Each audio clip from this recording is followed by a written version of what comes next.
Indie Mogul.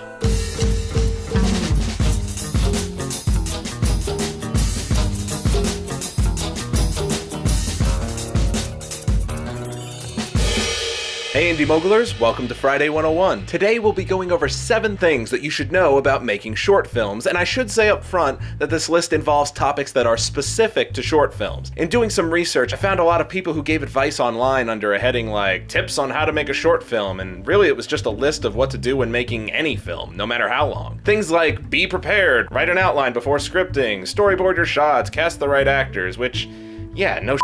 This is about short films, and in quite a few ways they are their own thing. Many great directors have started out making short films that caught the attention of someone important. Steven Spielberg made Amblin, Oliver Stone made Last Year in Vietnam, Martin Scorsese made one of my favorite short films that they had us watch at film school, The Big Shave. I'll be linking to that one at the end for sure. Even more recently, filmmakers like Jared Hess or James Wan made their careers by taking a short film and then expanding them into features after getting noticed with the short. More on that later, but that's actually why I'm doing this topic today, as I myself am planning on making a short with the hopes that I'll be able to move that idea forward towards a feature. The following is a list of what I consider to be important as I move ahead with my short film. They're not rules, remember that, I hate rules. Rules stifle creativity. Anytime someone says to follow a rule in filmmaking, treat it as more of a flexible guideline that will be right almost all the time, but don't be afraid to think differently if your own creative mind pulls you in the opposite direction. Short version, you don't have to agree with me, and if you don't, or if you have something additional to add that I don't cover in this video, then leave a comment below with your own thoughts on the subject. Now, first things first, let's start out simple.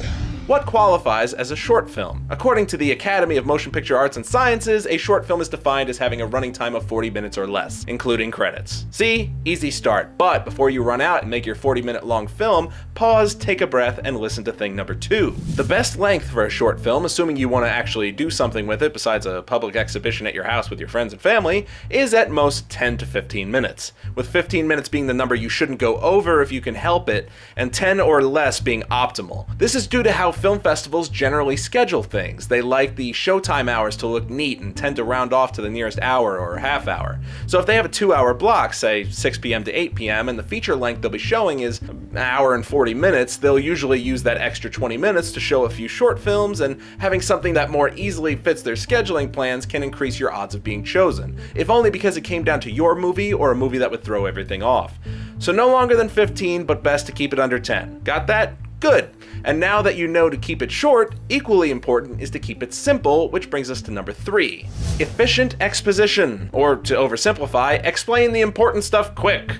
This is the tricky part about short films. It's the part of any story that takes time to explain the backstory or any information that is needed to fully understand what you're watching. When doing a short film, overwrought exposition is something you want to avoid more than anything, and a lot of inexperienced filmmakers make this mistake by throwing in too much expositional dialogue to get things across about the characters that they don't feel the short film medium is allowing them the time in which to do so. But it can be done, it just takes practice, like anything. And with short films, the more you can say about the story without actually having to say it, the better it will generally be, due to the lack of time that you have. For example, if you have a short action movie, don't just have characters talk at length about how tough a character is, just be sure to effectively get that across when the time comes to use that toughness. Then the audience knows just by seeing and doesn't need that extra 30 to 60 seconds eaten up to literally tell them that. Want to get better at short film exposition? Make a movie with no dialogue and keep it under 10 minutes. Get good at telling a story that way and your work will more than likely improve. Remember that. Never say what you can show. For some of the best examples I've seen on how to pull off quick exposition in a short film, I'm going to be linking at the end to the BMW film series, which came out a little over 10 years ago, all under 10 minutes, each one done by a different major film director who each had their own way of doing things. It's an excellent series if you want to know how that's done. Alright, that was a long one. Let's get to number 4. Short films can be used to jumpstart a feature. Say you've got a feature-length script, or at the very least a rough idea for one, and the idea, while not a huge studio epic, would still take more resources than you can currently gather at the moment. One of the best things that you can do to get it off the ground is to take a scene from the feature that works on its own and gives a good idea of what a longer project would be about, and shoot that scene as a short film. Take some of the names I mentioned earlier. James Wan, along with Leigh Whannell, the creative team behind the Saw franchise, had their idea ready, but no funding. They made a 7-minute short film that essentially became the head trap scene that opened the feature, and used that to entice investors. Or instead of a scene, you can use a short to showcase showcase a character and or a setting. Like when Jared Hess made a 9-minute black and white short film called Palooka, which was about a character named Seth, which was changed for the feature when the character, still played by John Heder, became Napoleon Dynamite. A well-done short film done in this vein can be enough for an investor, as it says, yes, we have a good idea, and yes, we know what we're doing. That's something that's generally pretty important. You can also use short films as an opportunity to test and practice techniques you haven't yet mastered. This happens on YouTube a lot, as you'll find a lot of videos that are short on story, if they have one at all, but heavy on things like special effects or camera tricks. This is a good idea, and while they may not be film festival material, they may at least be eligible for various video contests. Which brings us to, short film contests can make you money.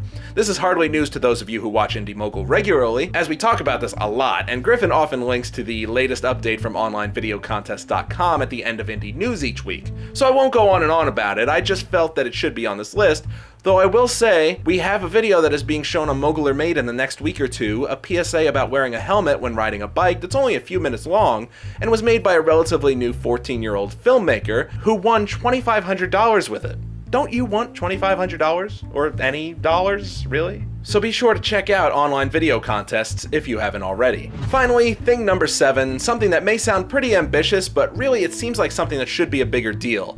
If you want to make a short film that can be considered for an Academy Award nomination, either as a short narrative, documentary, or animated film, there are a select number of film festivals that can give you a chance to qualify, and those lists are right down there in the description of this video. And I bring this up because, especially in this day and age, it really surprises me that we don't make a bigger deal out of those awards. They're on the main Oscars show. The people who get nominated get to go to these shows and be a part of a big Hollywood Awards shindig, and they get their time on highly rated national TV. With YouTube and various other short film outlets, someone should really start a push to make these a bigger deal. Like when people watch college sports and talk about the young guys and who should get drafted when they're ready to move on to the pros. Or when a wrestler wins the Intercontinental title, and you know that that's just a stepping stone to eventually pushing the guy to the main event, just like you know current IC champ Wade Barrett is going to be one day. I just came out as a wrestling fan. So, as if you haven't heard it enough, I will be making a short film of my own in the coming months that I hope to turn into a feature in some way later on in the year. As I get further into the process, we'll have a few more educational-ish episodes about the various stages along the way, along with some behind-the-scenes episodes instead of your average Friday 101. Those should be fun. But we're still a month or so away from the start of that. In the meantime, send me your filmmaking questions. I don't know if I'll still be doing as many Friday 101 mailbags as usual in the coming year once everything gets started, so I want to get it out of the way, maybe even 2 of them in a row before the bigger stuff starts. Send your questions as usual to friday101mail@gmail.com, or, and this is even better as far as I'm concerned, follow me on Twitter at RussellRules and tweet me your questions with the hashtag Friday101mailbag. I might even do a whole Twitter edition of the mailbag if I get enough questions that way. So that is it for me this week. See you all next week. And about that whole wrestling fan thing, that's just, it's... who am I kidding? Hell, I'm going to WrestleMania 29 in 2 months, and I can't f***ing wait. And while I'm on the subject, what happened to CM Punk at the Royal Rumble last week was a damn travesty.